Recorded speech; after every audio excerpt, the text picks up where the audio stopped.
Mateus 24, versículo 32 a 34. Aprendei agora esta parábola da figueira.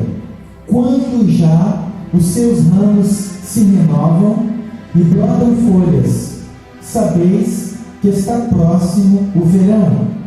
Igualmente vós, quando virdes todas estas coisas, sabei que ele está próximo, às portas. Em verdade vos digo que não passará esta geração sem que todas estas coisas aconteçam. Podei-vos assentar. Na semana em que haveria de enfrentar a cruz e a morte, na quarta-feira, o Senhor Jesus, acompanhado dos apóstolos, saía do templo e se dirigia rumo ao Monte das Oliveiras, aonde descansava e ensinava em particular aos apóstolos. Do templo ao Monte das Oliveiras, saindo pela porta oriental, levava 10 minutos caminhando, e do Monte das Oliveiras se tinha uma visão privilegiada do templo. E isso fez com que um dos apóstolos mostrasse o templo ao Senhor Jesus e dissesse: veja, mestre, a grandiosidade desta obra. Era uma das 7 maravilhas do mundo antigo. Levou cerca de 43 anos para ser construída, adornada com prata e ouro. Porém, o Senhor Jesus respondeu àquele apóstolo dizendo: em verdade, eu vos digo, não ficará aqui pedra sobre pedra, antes tudo será derrubado. No ano 70, o general romano Tito, filho do imperador Vespasiano, que já estava no local há 5 anos para conter uma rebelião liderada pelos macabeus, que se revoltaram quando os romanos mataram um porco dentro de uma sinagoga na região de Cesareia. E eles não estavam pagando os tributos aos romanos, eles estavam resistindo aos romanos em Jerusalém. Então, no ano 70, o general Tito cerca a cidade com 5 pelotões, com cerca de 70 mil soldados. E eles, no ano 70, entram em Jerusalém e promovem a maior diáspora de todos os tempos da nação de Israel. Mais de 1 milhão de judeus foram mortos. O historiador Flávio Joséfo diz que os cavalos resvalavam no sangue dos judeus que era derramado. O templo foi destruído por completo.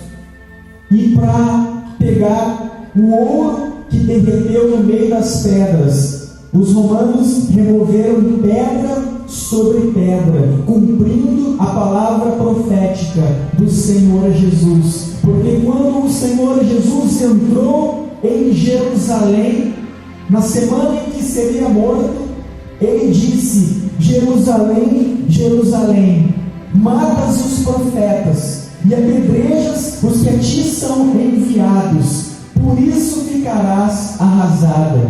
Declaro-vos, pois, que de agora em diante não mais me vereis, até que venhais a dizer: Baruch Hadá, Bishem Adonai, que quer dizer: bendito é aquele que vem em nome do Senhor. No ano 70, Jerusalém foi destruída. Mais de 1 milhão de judeus mortos. E os sobreviventes se espalharam entre as nações da terra.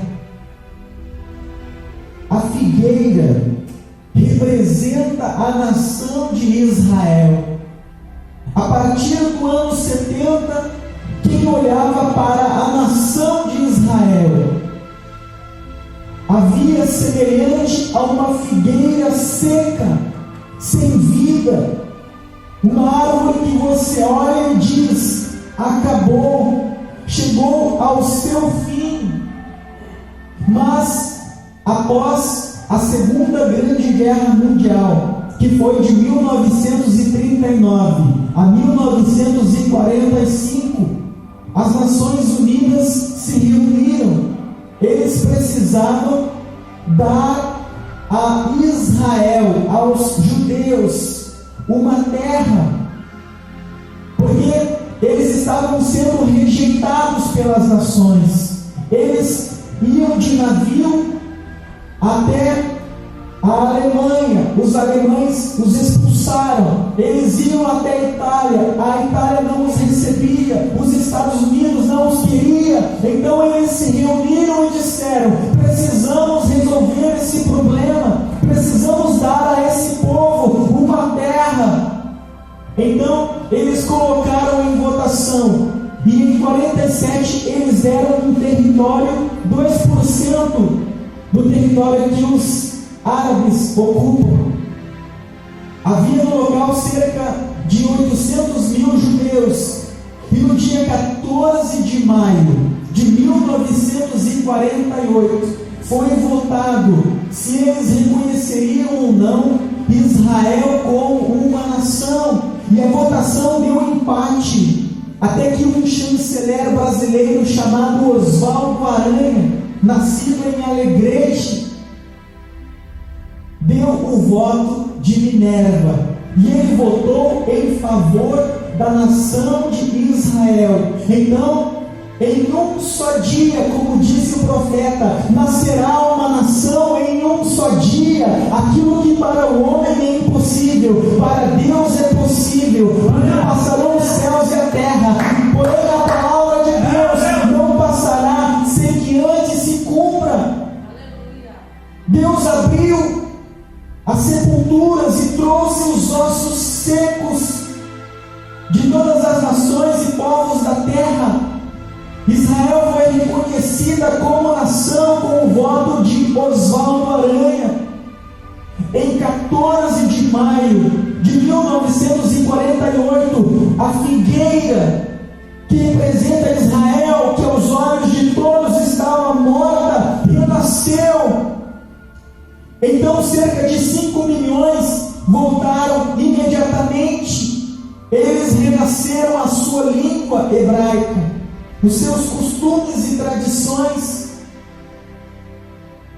É como se a figueira tivesse brotado. E aqui o Senhor Jesus disse: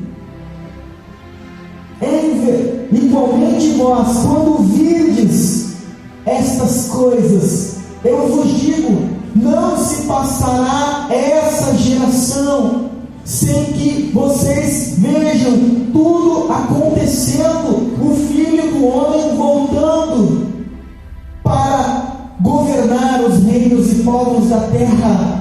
Diga graças a Deus. Então, o dia 14 de maio de 48 é um marco que marca o início da última geração, a geração que viu o renascimento de Israel, a geração que não se passará sem que o Senhor Jesus retorne para governar. E ele voltará não vestido como um pescador, para ser cuspido em face e pendurado em um madeiro, porque o seu sacrifício é único e vale para todos sempre. Ele voltará revestido de poder e grande glória, com milhares de anjos que se colocarão entre as nuvens dos céus, e ao toque da última trombeta, a igreja que está o servindo nos 4 cantos da terra será arrebatada com poder e grande glória. em 1 Tessalonicenses, capítulo 4, ali no versículo 15 ao 17, o apóstolo Paulo fala, movido pelo Espírito Santo, ele diz: de forma nenhuma, nós, os que estivermos vivos e fazemos parte da igreja, precederemos os que dormem, os nossos irmãos que morreram guardando a fé. Ao toque da última trombeta, o Senhor Jesus estará entre as nuvens dos céus, revestido de poder e glória, com miríades de milhares de anjos. E quando o arcanjo tocar a última trombeta, aqueles que morreram em Cristo, os nossos irmãos que por não negar a fé em Jesus, eram lançados para serem estraçalhados e devorados pelos leões na arena do Coliseu Romano, leões trazidos da Líbia, morriam como um espetáculo para o mundo, homens que o mundo não é digno. Eles não negavam a sua fé, morriam mastigados, queimados para iluminar as ruas romanas. Mas quando lhes era perguntado: você nega Jesus ou você morrerá?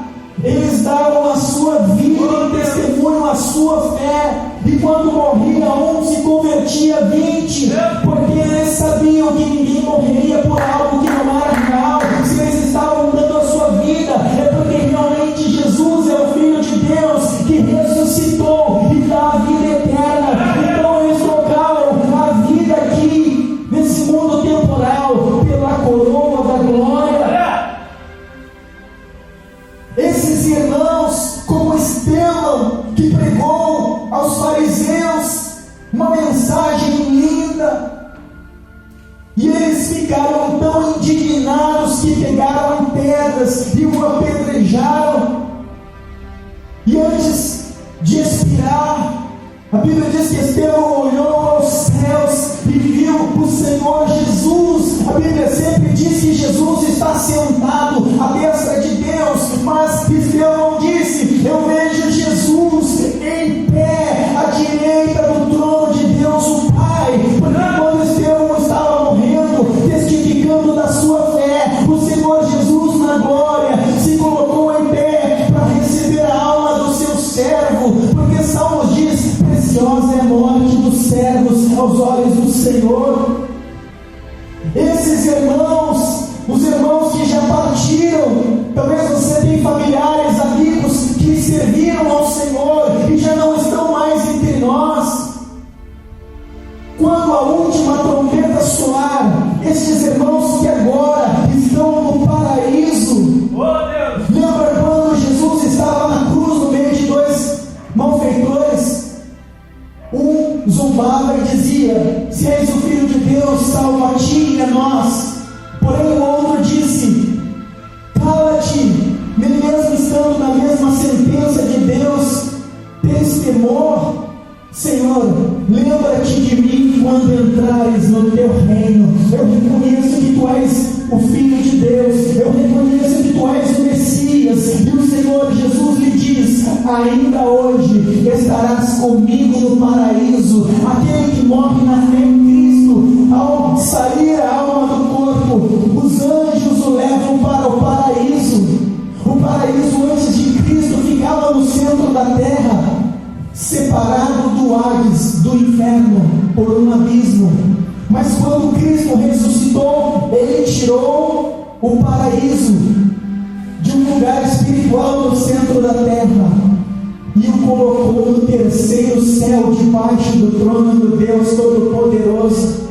Paulo certa vez foi levado no Espírito, e ali ele diz que viu coisas maravilhosas acima do entendimento da mente humana, e ele descreve dizendo: eu vi coisas tão maravilhosas que o Senhor não me permitiu relatar, porque a mente limitada do homem é incapaz de compreender. Em 1 Coríntios 2,9 ele diz: nem olhos viram, nem ouvidos ouviram, e nem jamais penetrou no coração do homem aquilo que o Senhor tem daqueles que o amam. Então, quando a última trombeta soar, primeiro, os nossos irmãos que estão no paraíso, acordados, conscientes, porém consolados em plena alegria e realização. Paulo certa vez disse: eu prefiro morrer, que é infinitamente melhor, porque estarei com Cristo. Então o cristão não teme a morte, cristão teme o pecado que o separa de Deus. Mas o cristão que tem a certeza da salvação sabe que ele, tombando na terra, seja por uma enfermidade, por um acidente, por um assalto, não importa como se morre, importa que se está em Cristo, se vai para a glória. Então você não tem que ter medo da morte. E a morte não é uma separação eterna, é momentânea. Por isso que a palavra diz: aqueles que dormem, porque você sabe que quem dorme logo vai despertar. Então o arcanjo toca a última trombeta.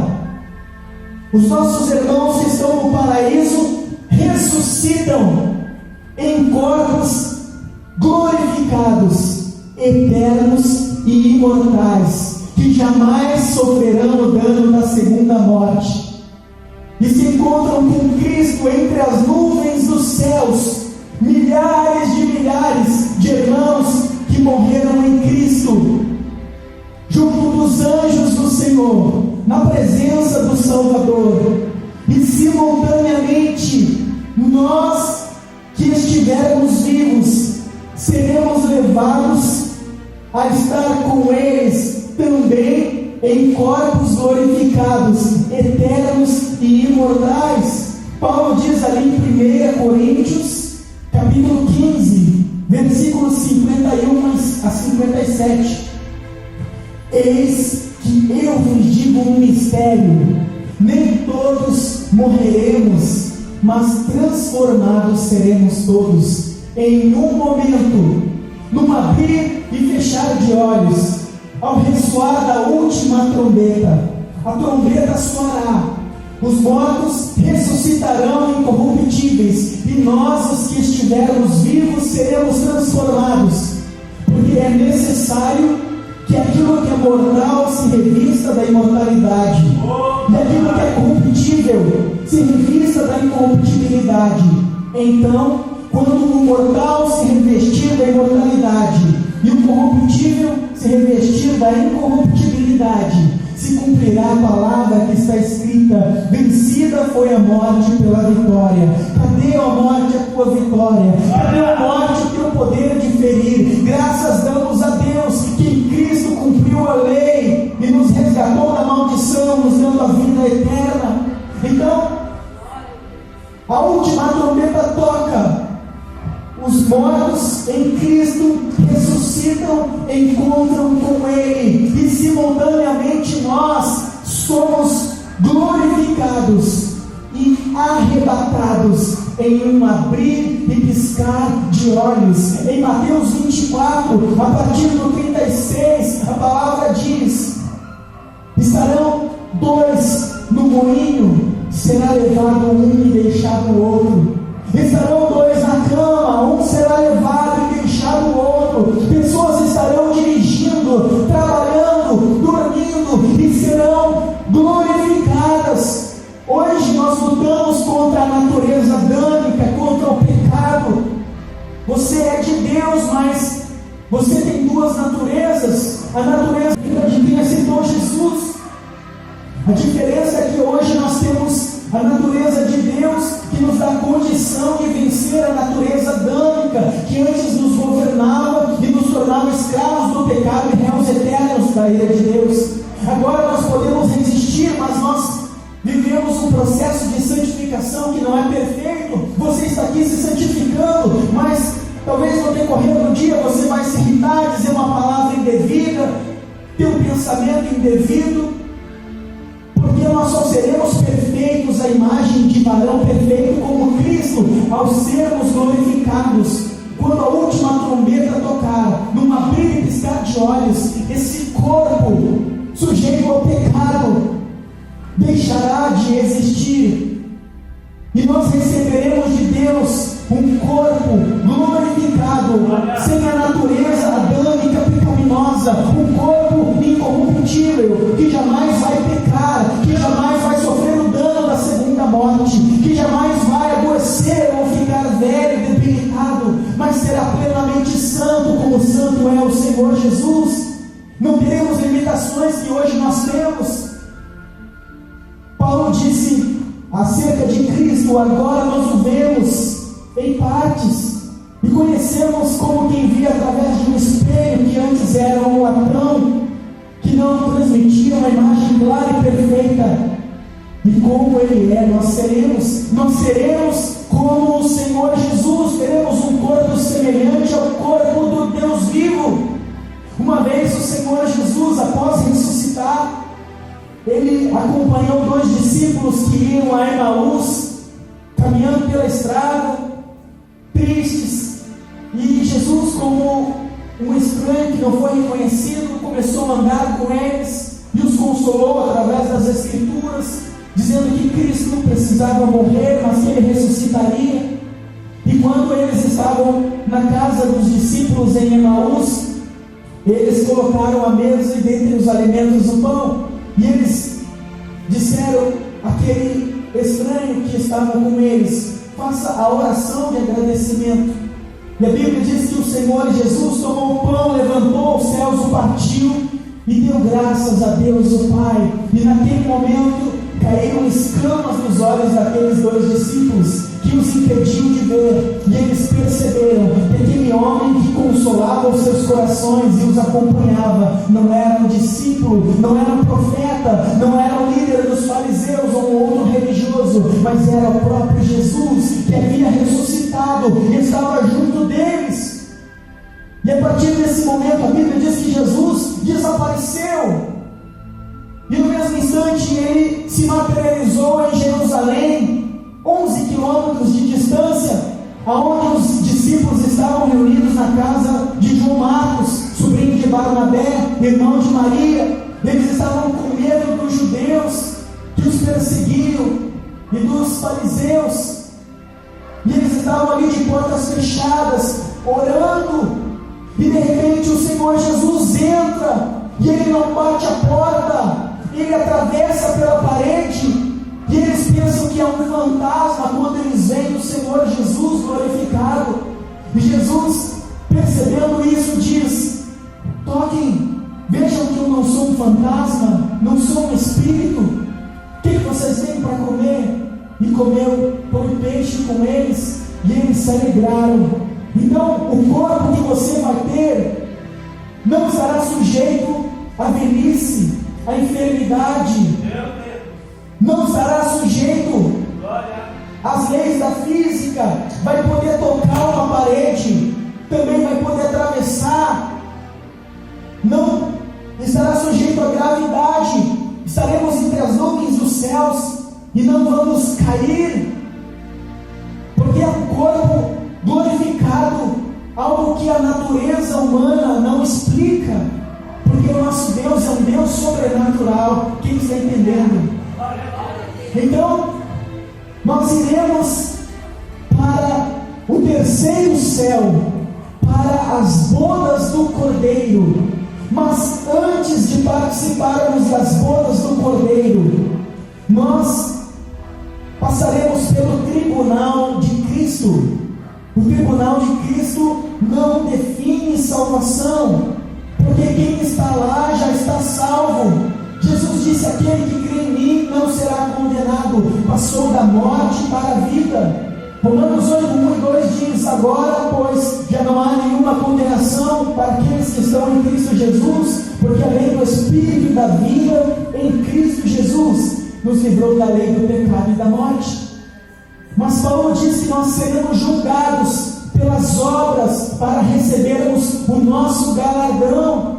Jesus disse ali em Apocalipse 22, 14: eis que eu venho sem demora, e comigo está o galardão que eu tenho para retribuir a cada um segundo as suas obras.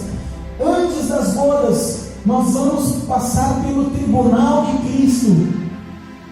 Imagine Cristo assentado em um tribunal, Então um por um dos seus servos se coloca diante dele, e ele que tem os olhos como chamas de fogo. Lá em Jeremias 17:10 diz: eu, Senhor, esquadrinho o coração e provo os pensamentos, isso para dar a cada um segundo o fruto das suas ações. Então ali, um por um dos servos de Deus vai se colocar diante de Yeshua HaMashiach, Jesus o Cristo, o Salvador. E Jesus, com o seu olhar, que vê e sabe todas as coisas, Eclesiastes diz que o homem julga as obras, mas Deus conhece as intenções. Então um por um se colocará diante do Senhor, e Jesus vai olhar todas as suas obras, do seu nascimento até o fim de sua vida natural aqui na terra, ou pela morte ou pelo arrebatamento. E Paulo dá mais detalhes como será esse julgamento das obras. Lá em Corinto ele escreveu uma carta e ele diz: é como se nós, os construtores, que edificamos a obra de Deus, alguns usam na edificação madeira, feno e palha, outros usam ouro, prata e pedras preciosas, e a obra de cada um será provada pelo Senhor naquele dia, como provada pelo fogo. O que acontece com a madeira, o feno e a palha quando expostas ao fogo? Se queima, vira cinzas e não sobra nada. A madeira, o feno e a palha simboliza a obra da pessoa que serviu ao Senhor. Teve título, teve cargo, teve obras, porém a motivação dela não foi a glória de Deus. Ela serviu, mas com as motivações erradas. Ela serviu porque ela queria o aplauso, ela queria o elogio, o reconhecimento. E a Bíblia diz que Deus não divide a sua glória com ninguém. A Ele pertence a honra, a glória e o poder para todos sempre. Alguns servem por dinheiro, enriquecem através do Evangelho. Outros apenas querem títulos. Tem pessoa que, se você não der um cargo, ela não serve. Mas também existem aqueles que constroem com ouro, prata e pedras preciosas. Aquela pessoa que faz não para ser vista e aplaudida, não porque ela vai ser beneficiada com algo material, mas porque ela tem gratidão a Deus que em Cristo a salvou. Aquele que muito foi perdoado, muito vai amar. Então ela é grata pela salvação, movida pelo amor, pela gratidão. Ela dedica a sua vida no altar em prol do reino. Ela varre a igreja, ela limpa o banheiro, ela ajuda na pintura, no reboco, no evangelismo, na oração, na pregação. E para ela não importa se ela vai ser aplaudida pelo homem, reconhecida pelas pessoas. Ela sabe que aquele que a comprou com seu sangue a está contemplando e a recompensará naquele dia. Ela faz por amor e para a glória do seu nome. Então ela não desanima quando meu nome não foi citado, eu não fui reconhecido. Quem tem que ser reconhecido é Jesus. Hoje se gosta muito de homenagear homens. Qual foi a homenagem de Jesus? Uma coroa de espinhos, uma cruz, ser chamado de chefe dos demônios. Então a pessoa, quando estiver ali diante de Cristo, Jesus, que conhece as motivações do coração, vai provar cada obra. E a obra que ela fez motivada pelas razões certas, ela vai receber um galardão eterno que jamais perecerá. Será como um tesouro nos céus. Mas a obra que ela fez pela motivação errada, para ser elogiada, aplaudida. Por isso que em Mateus 6 Jesus diz assim: quando vocês orarem, se dirijam ao quarto de vocês, fechem a porta, dobrem os joelhos e orem em secreto, porque o Deus e Pai de vocês, que vê vocês em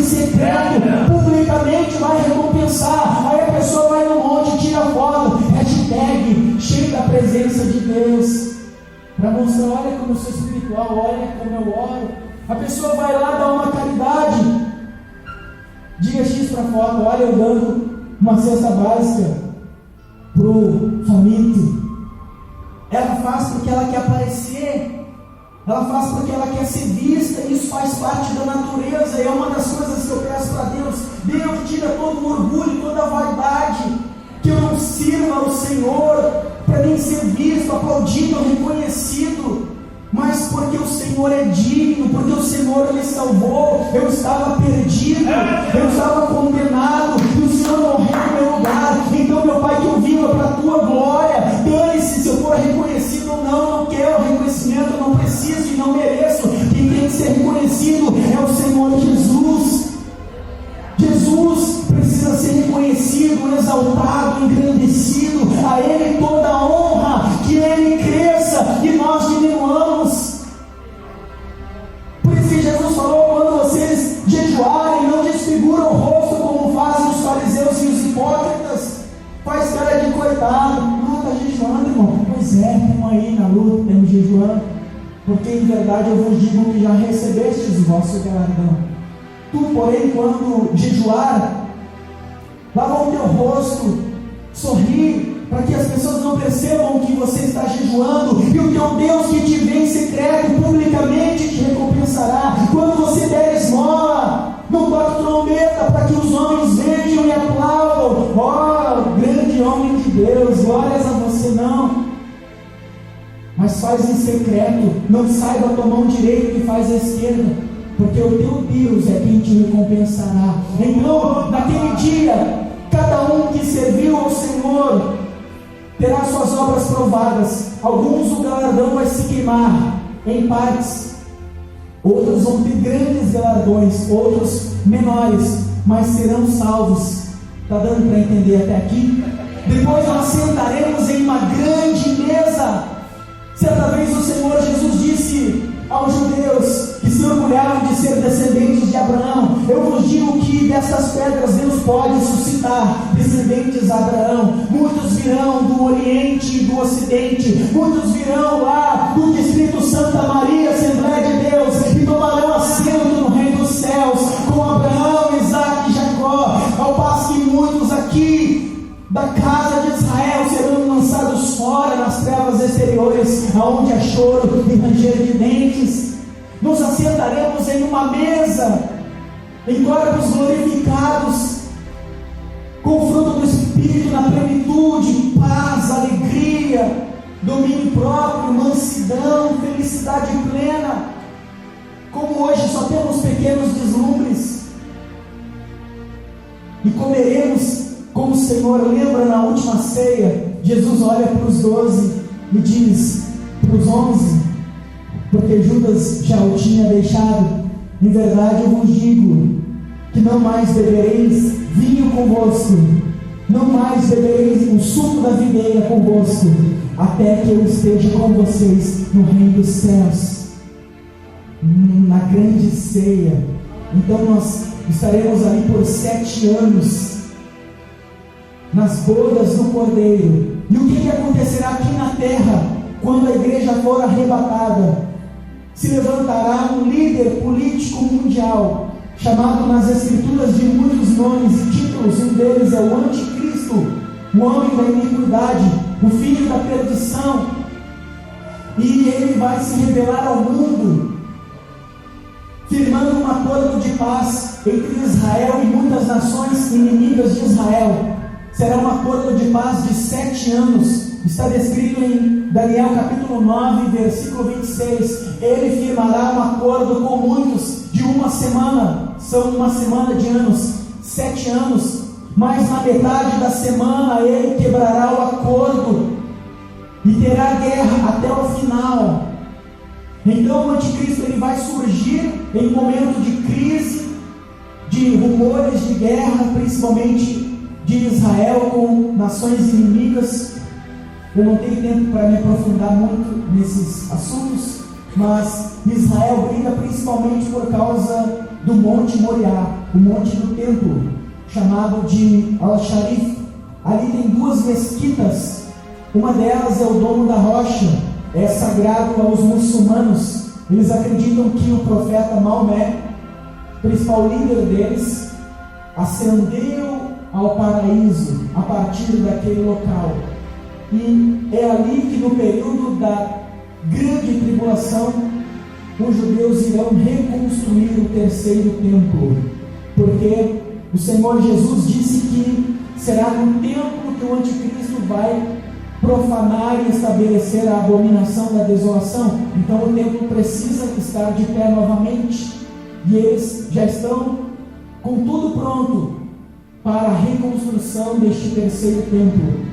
Os judeus já têm um sumo sacerdote, eles já têm sacerdotes treinados, eles já têm um novilho vermelho perfeito, eles já têm um candelabro de ouro, tudo o que é necessário já está pronto. E quando o anticristo firmar esse acordo, em uma das cláusulas desse acordo vai ser permitido a reconstrução deste terceiro templo. O primeiro foi construído por Salomão, filho de Davi, e foi destruído pela Babilônia em 586 a.C., quando Israel foi levado cativo por 70 anos. Depois ele foi reconstruído e foi destruído pela segunda vez no ano 70 por Tito, conforme eu falei no início.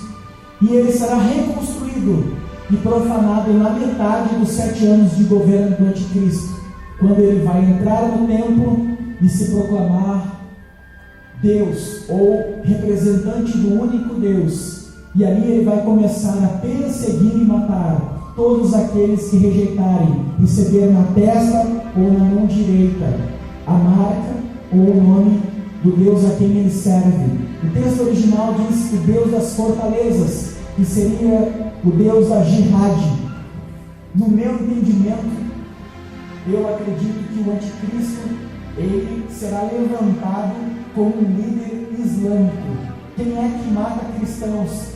Somente porque os cristãos acreditam que Jesus é o Filho de Deus que ressuscitou. Para eles é uma ofensa mortal. São os muçulmanos. Como que o anticristo vai matar aqueles que rejeitarem o seu Deus? Decapitados.